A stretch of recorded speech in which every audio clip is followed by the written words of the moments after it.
and welcome to Horror Rewind. This is Kelly Florence, and we have a guest co host again this week. Say hi, Mark. Hi everybody, I'm back and I enjoy watching these movies with Kelly. I didn't pay him to say that. I just twisted his arm really hard. Just kidding. We watched Friday the 13th, part 3, to discuss today. How are you, Mark?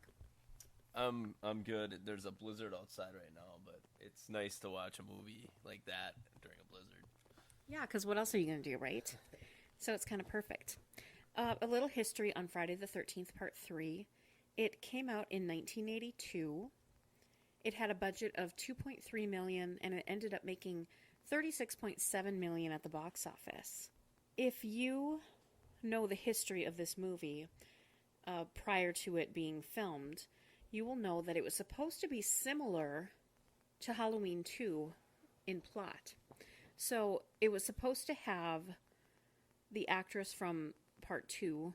She escapes, or, she gets away from Jason, she survives, and then she checks herself into an institution to get better, and then Jason stalks her and kills her at that institution. So it was very similar to Halloween 2, but the actress declined being in that movie, and with that plot, so they went a different direction, and they decided to go 3D. Yeah, we don't have a 3D TV, so unfortunately, we could just see the parts that would have been really cool in 3D. Like, that would have been awesome. That'd kill, but we just had to settle with the 2D. And it's so extreme because if you don't realize it's 3D, it's just like, why are they doing all these cheesy shots? And like, that was really over the top and unnecessary. But of course, it was filmed for the gimmick. Apparently, though, Paramount ended up having to spend a bunch of money equipping theaters to show the movies in 3D, and also they had to reshoot a bunch of scenes because of the camera and the colors they were using on film, and it was just a big problem. I don't remember seeing anything in 3D in the theater when I was little. I think they played Creature from the Black Lagoon or something at home one night you could watch with your glasses that you picked up from the newspaper or something. But I don't remember seeing anything in 3D again until we saw Superman Returns in Palm Springs, California. Do you remember that, Mark? Yes, I do. I don't remember the movie very much, but yeah, I remember going to the movie. The movie was kind of forgettable. Aw, but it was like the kind of 3D back then where the whole movie wasn't even 3D. Like, you had to put your 3D glasses on at certain points. And I just remember it was like on what are those big screens called? IMAX. It was on an IMAX screen, and I turned to look at Mark at one point, and like, he was just trying to look all over the screen. Like, seeing all the different things in 3D, and he was eating popcorn. And we always make fun of each other like that now, like looking at the screen like, whoa. Yeah, no, that was I was just so in awe of everything that I didn't realize what my face was doing, apparently. I mean, I think that we obviously exaggerate it now, but anyway, it was funny. One of the first memorable lines that I remember in this rewatch was the guy Shelley. Like, he's a little bit overweight. He's a little bit silly. He keeps pulling pranks, but he's also kind of a jerk. He says, "I'm not an asshole. I'm an actor." And I thought that was funny because I'm in theater. Yeah, yeah. He's quite the jokester. His name's Sheldon, and he has kind of a low. Yeah, Shelley. Yeah. Yeah, he's got low self-esteem, kind of. So he he uses pranks and jokes as a way to kind of fit in and get people to like him. But you don't really have to do that. Sometimes people just like you for who you are. Aw, what a nice message. Yeah, he says he's not skinny enough to go skinny dipping, and I felt really sorry for him. And then a couple times, like, you think he's dead, but he's actually just pulling pranks. Because I was like, oh man, he died right away. And it's like, oh, actually, I mean, he's like the epitome of a crying wolf. Yeah, I was gonna say, what you think is the first kill in the movie, they find him in a closet with like a hatchet stuck in his head, but it's just a joke.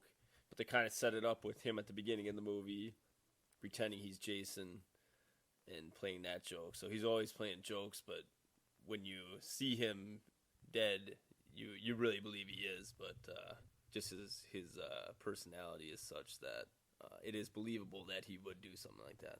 So this is the Friday the 13th where they actually introduced Jason's hockey mask. And I was reading about how this came about, and it was by accident. They knew that they wanted some sort of mask, not the potato sack from the second movie, and one of the crew members happened to be a hockey player or a hockey fan and had a hockey mask in their trunk, and so they just used that, and then they ended up molding a new one and using that, and how iconic that it came from an accident. Yeah, I mean, it almost starts really being the Friday the 13th series and him being Jason when you finally see him wearing that mask, because they can finally show him for more than 2 seconds on the screen, so it really makes you think Jason. There's this scene with this girl. What is her name? Chris. Her name is Chris in the movie. She's telling this story, and I was like, what the heck is going on? I did not remember this from the previous probably 2 or 3 times I've seen this. But it's like Jason was chasing her, and then she said she blacked out and she woke up in her own bed, but she's pregnant or something, and it's very strange. And then, so I was reading about it, and apparently the actress was a very stout Mormon, and she didn't want to say the word rape in the movie, so they didn't say that she was raped, but she was raped. She was raped by Jason? Yeah. I don't know. I don't know about that. I mean, that's crazy. So is she pregnant with Jason's baby? We're going to have to watch part 4 and find out, Mark, because what the heck? Yeah, I mean, Chris survives at the end, so it seemed kind of out of place that she was pregnant. They state that right in the beginning. But, yeah, the flashback scene was pretty cool, actually. You could kind of see half of her face telling the story and half of what was happening to her. And I think his name was Rick, was her boyfriend at the time. They were at Higgins Haven, and Rick thought she didn't like him anymore. That's why she wasn't coming back, but it was really because of that Jason attack. Yeah, so then she proves that she can get over it or come back by going on this outing, and obviously that didn't work out too well. One thing that they did have in this Friday the 13th movie, they did cast a couple actors of color, and unfortunately Foxy and Ali aren't in much of the movie. Foxy gets killed pretty quick, and then we think Ali does, but he's actually alive at the end to help rescue Chris.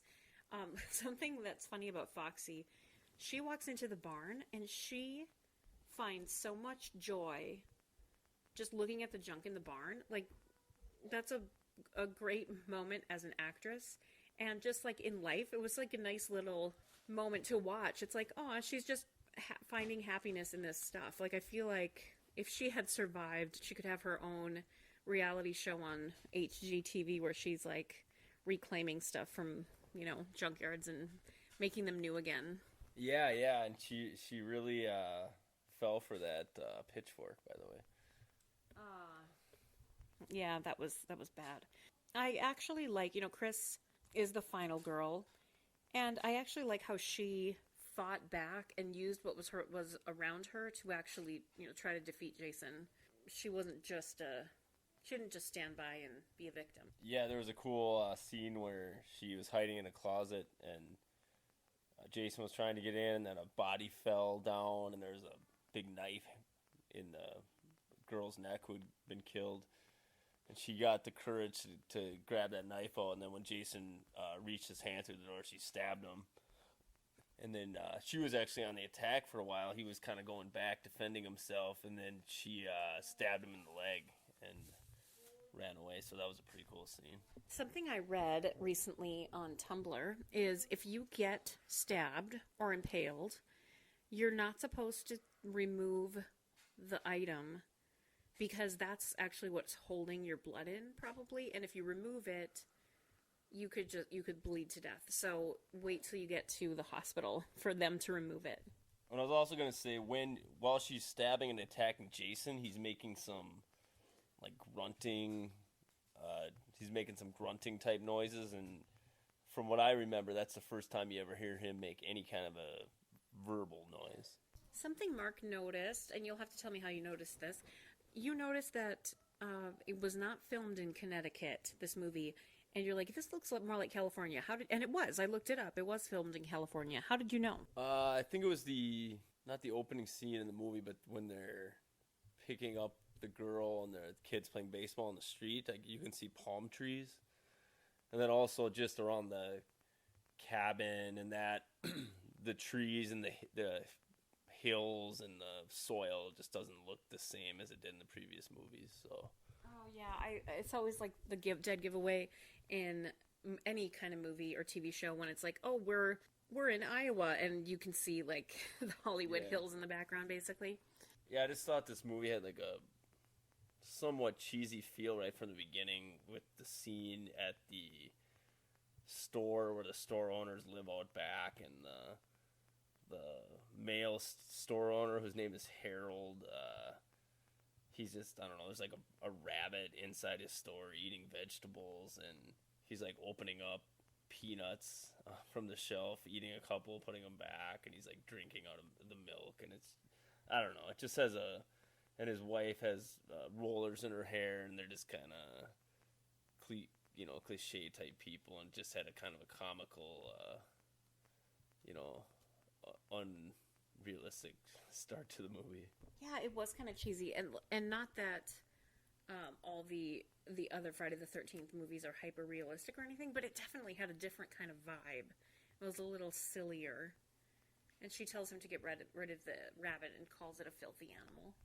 And then there ends up being a snake in the rabbit's cage when Jason was in there. But I mean, did Jason put the snake in there, or did there just happen to be a snake in there? They never really talked about that. The bunny rabbit ends up dead, and I'm assuming Jason killed the bunny, but why? What was the point of that? Or did the snake kill it? The snake didn't kill it? They didn't show it. It might have been the snake. I don't know. Well, we need answers. No, I'm just kidding. The biker gang, the way they introduced them also seemed a little, I don't know, just cheesy and Contrived. yeah. It's like we need to add some more characters so Jason has more people to kill. So we'll just randomly add this biker gang that starts picking on these kids for no reason at the store, and I don't know. But didn't they come and siphon their gas because Shelley knocked over their bikes? Yeah, but the original interaction with them was very contrived. Like, he throws her the wallet, she needs money, and the wallet's on the floor, and all of a sudden this lady just steps on the wallet and says, "No, you gotta say please if you want your wallet." I don't know, it's a cheesy scene. Aww.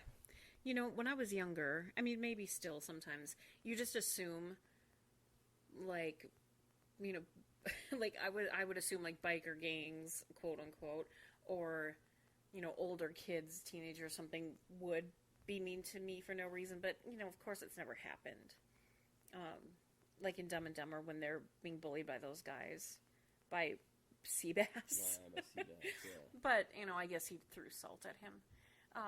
Anyway, if you haven't seen that movie, none of this makes sense to you.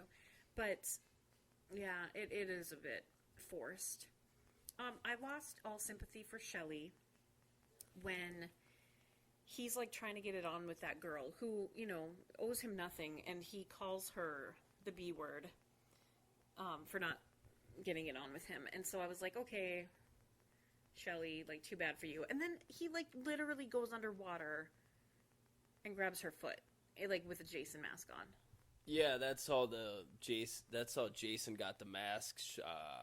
Shelley was trying to play a trick, so she was dipping her toe in the water, and he jumped out of the water with the mask and like a knife or something. No, he had the harpoon gun, and that ended up being what killed her after she dropped his wallet in the lake, and she was trying to get it. And then Jason showed up all nonchalant and just looked at her for a few seconds, and then she was talking to him, and then put the harpoon right through her eye, which would have been a pretty cool 3D scene. You know, we were saying, especially that scene, Jason has like this cool swagger and walk, and so I was reading, it's a different actor. than the last movie. This actor is 6'3", and the reason they got a new actor is because they couldn't afford to fly the previous actor out to California, or they were so cheap they said he would have to buy his own plane ticket, and he didn't. So they got a new actor.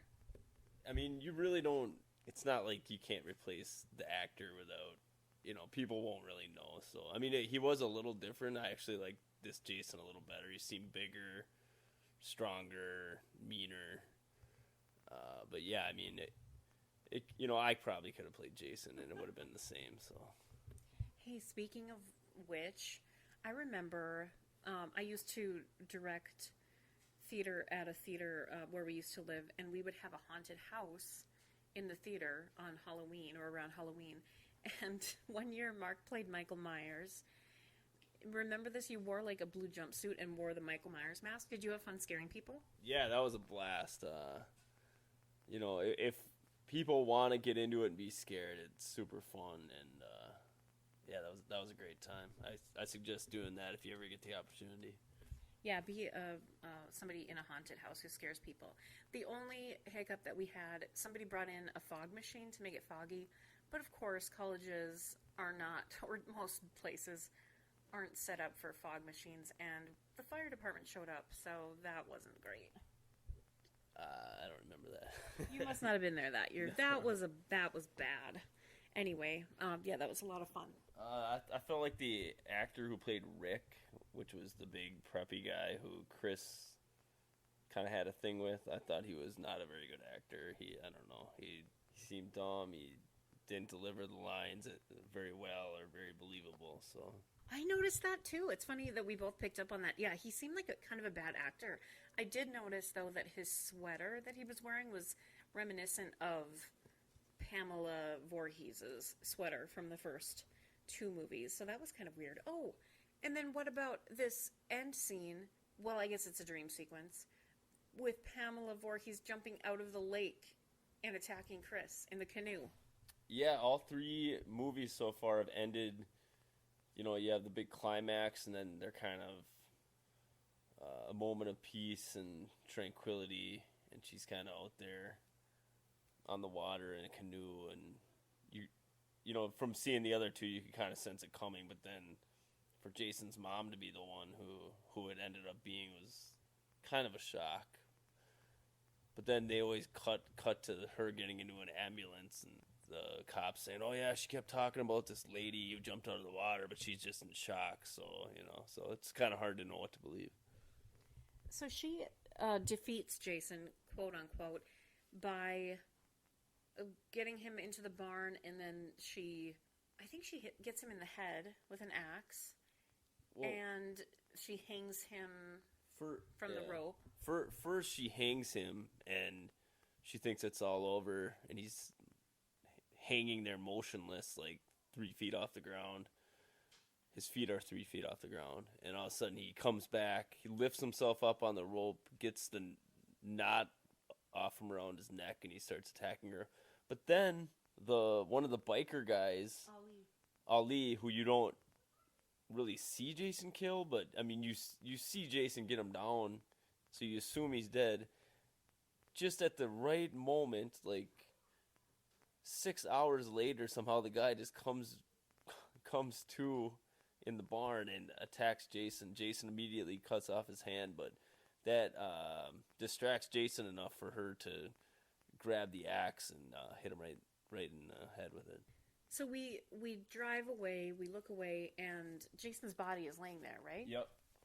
So we know, of course, that there's so many more movies to come, and I don't remember what happens. I've watched the fourth one many months ago, so we're gonna see. We're gonna start it, and maybe we'll talk about that one coming up too. But I think he becomes immortal at some point.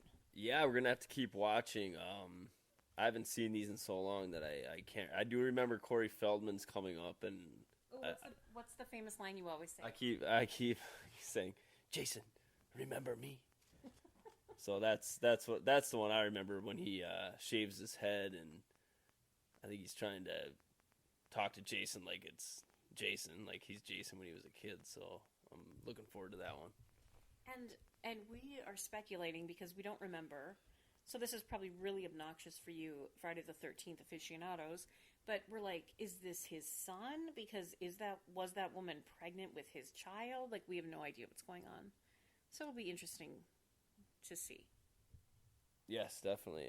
We kind of know what's coming up, but we have such a foggy recollection that it's still almost like you're watching it for the first time. Now, what from this movie do you see in the game that you're playing? The hippie character is definitely in the game. The Sheldon character was added to the game a few months ago, and they look exactly. If you don't know the game, it's Friday the 13th on PlayStation 4, where you play online.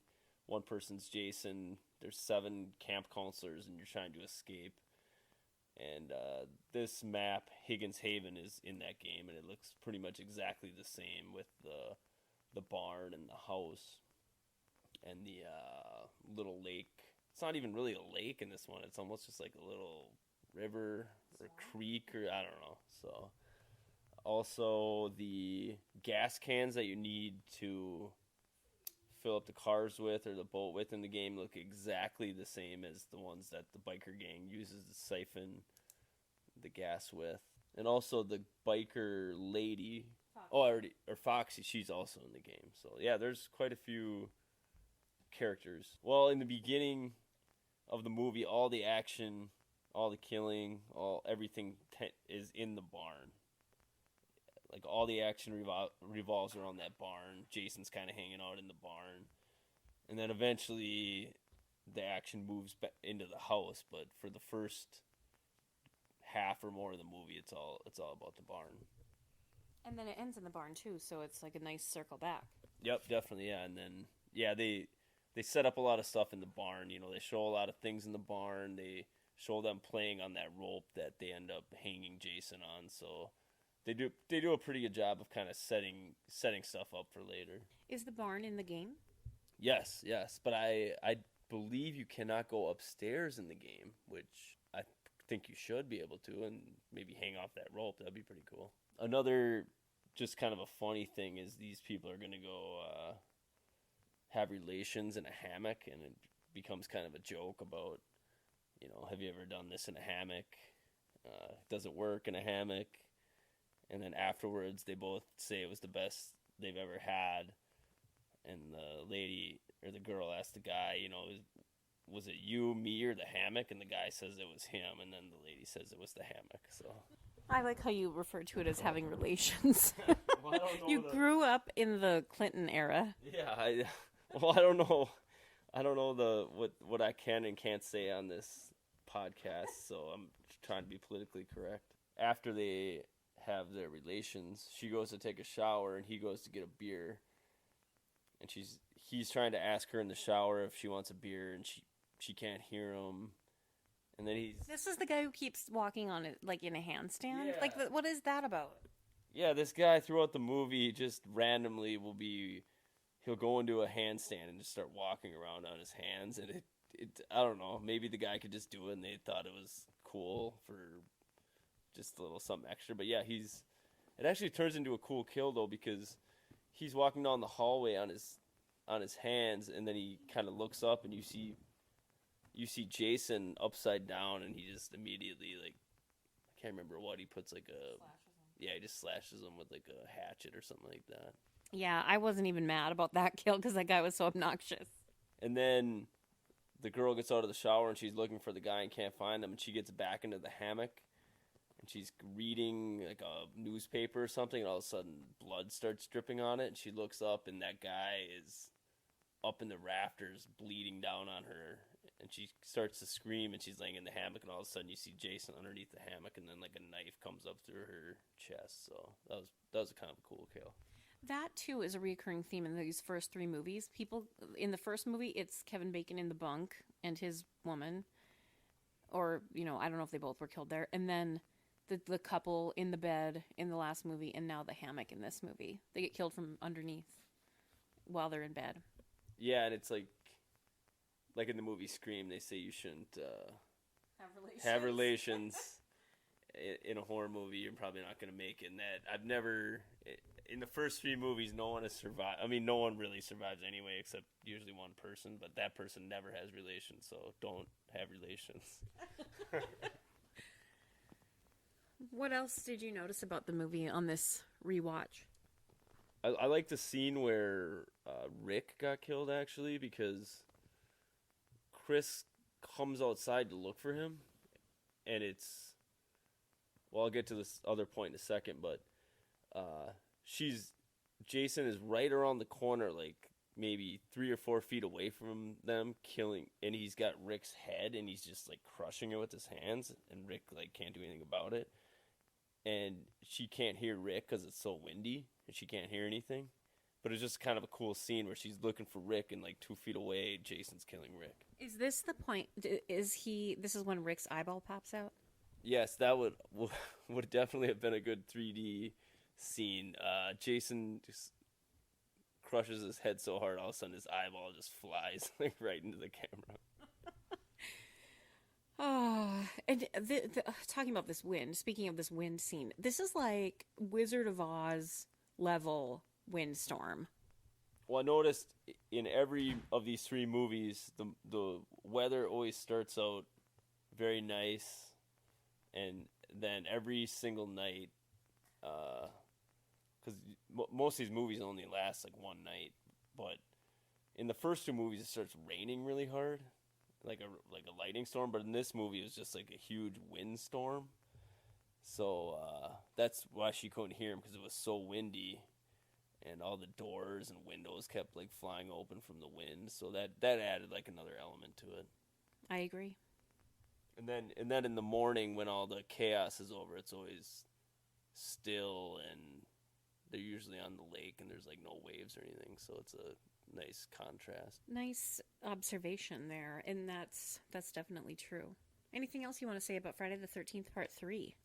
We were commenting during the movie about where does Jason get different clothes than he had in the other one? I mean, I'm assuming he could just go take them from a cabin or just find them somewhere, but he had much different clothes than he did in part 2.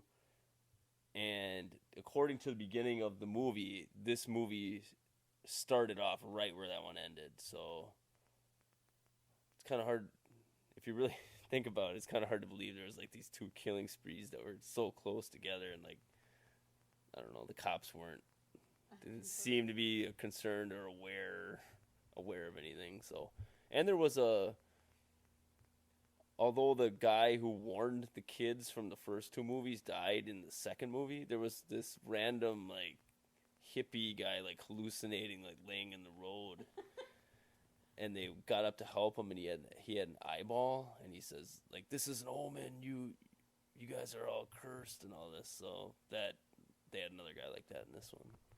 I forgot about that guy. Yeah, there was a lot of strange, kind of silly things. You know, they had the clothesline in the beginning. Maybe Jason took some clothes off the clothesline and changed up his outfit.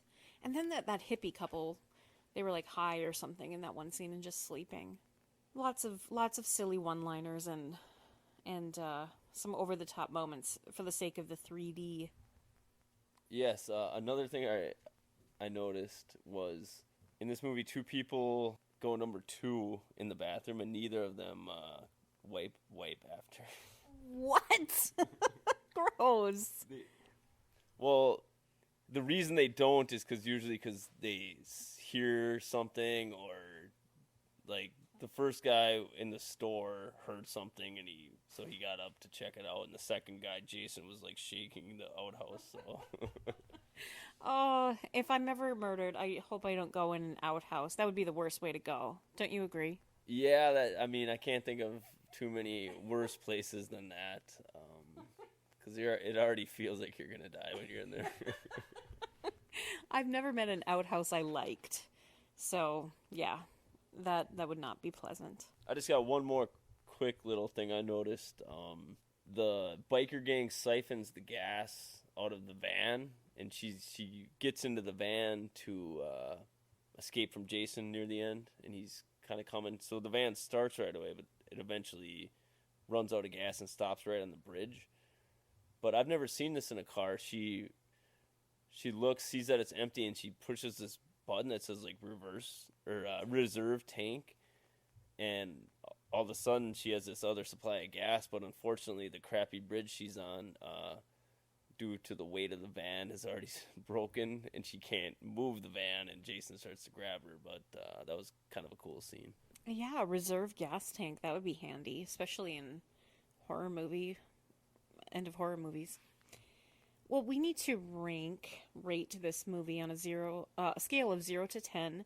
0 being you hated it, 10 being it's a perfect movie. I think we should use the scale of, what is his name, Chris? No, Rick? Rick's eyeballs flying out. So 0 to 10 of Rick's eyeballs, how many eyeballs do you give it? You know, I didn't really connect or enjoy this movie as much as I did the first two, so I'm gonna go with I'm gonna give it like a 4. I'll give it a 3.5, whatever a half eyeball is. Yeah. Okay. I would give this movie 5 eyeballs. I also didn't enjoy it very much. I think if it was in 3D and I had had a few adult beverages, I would have enjoyed it more, but I just wasn't feeling it. Yeah, you could kind of just see that a lot of the shots were just made because of the 3D, not because of anything else. And so when you're not watching it in 3D, maybe even if you were watching it in 3D, it wouldn't have been as cool. But I don't know. There were a lot of cool, creative kills by Jason in this movie. So That's true, and I wasn't really focused on that. So maybe if I set aside the problems I had with it, I could have enjoyed that more. yeah, and there also was a scene at the beginning where the one girl's mom didn't want her to go, and they never really came back to that at all. Like if she has a bad relationship with her parents or what that was all about. But Wait, is that the girl that was raped? no, that was the girl who was meeting up with Sheldon, or was supposed to date Sheldon. So Well, then that made 0 sense.